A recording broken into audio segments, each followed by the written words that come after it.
Bene amiche ed amici, vediamo come foderare questa pochette in raffia che ho realizzato con gli avanzi della tote bag Daria. Ovviamente occorre la pochette già finita, uno scampolo, trovi diverse colorazioni e diverse fantasie su momiscrochet.it, ti lascio tutti i link sotto a questo video nel box info. Ovviamente serviranno anche delle forbici, ago, filo per cucire. Se vi ricordate nello scorso tutorial avevo appuntato le misure 25 x 16 cm che corrispondono esattamente a 25 cm di larghezza più 1 centimetro di margine per ciascun lato, andiamo a 27 cm per un'altezza da 16 cm, ma i 16 cm equivalgono a uno dei due pannelli, quindi dobbiamo raddoppiare e portare il tutto a 32 cm. Anche qui andrò a calcolare 1 centimetro per lato, 27 x 34 cm, molto semplice, quindi andrò a ricavarmi 27 cm per 34 dal mio scampolo 50 x 50. Ovviamente mi aiuto con un metro, con un righello e con una penna, vado a tracciare le misure che vi ho indicato prima, quindi traccio due linee e taglio il mio scampolo. Quello che mi rimane lo metto da parte per qualche altro progetto all'uncinetto, è chiaro, non si spreca e non si butta nulla come in cucina.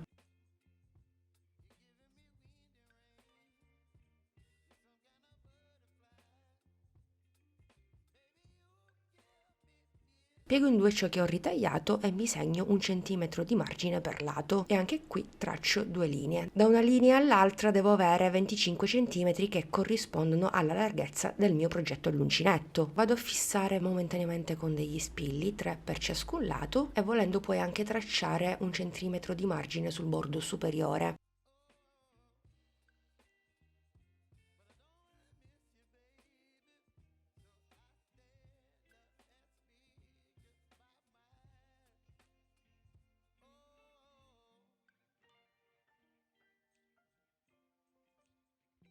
Una volta fatto questo possiamo andare a cucire i due lati, possiamo farlo con la macchina per cucire o a mano. Prima di farlo, se non ti senti sicuro o sicura, fai sempre una prova, inserisci il tutto all'interno della tua pochette e vedi se tutto coincide e così procedi con le cuciture. Dopo aver cucito i due lati, io l'ho fatto con la macchina per cucire in davvero 60 secondi, posiziono la mia fodera all'interno della pochette e fisso momentaneamente con delle mollettine. Puoi fare questa operazione anche con degli spilli, però mi trovo molto più comoda con queste mollettine.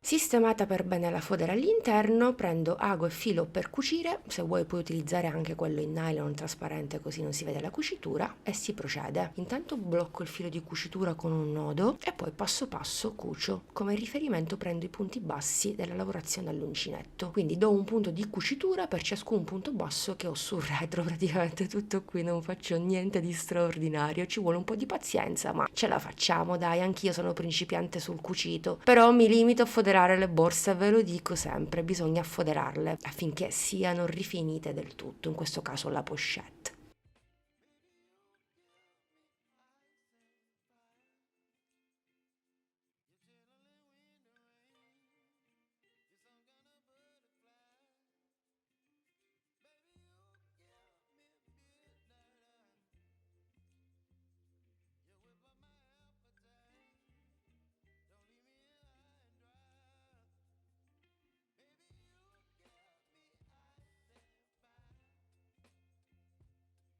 Bene amiche ed amici, devo dare gli ultimi due punti e ho foderato la mia pochette in raffia 2 e poi posso bloccare il filo di cucitura.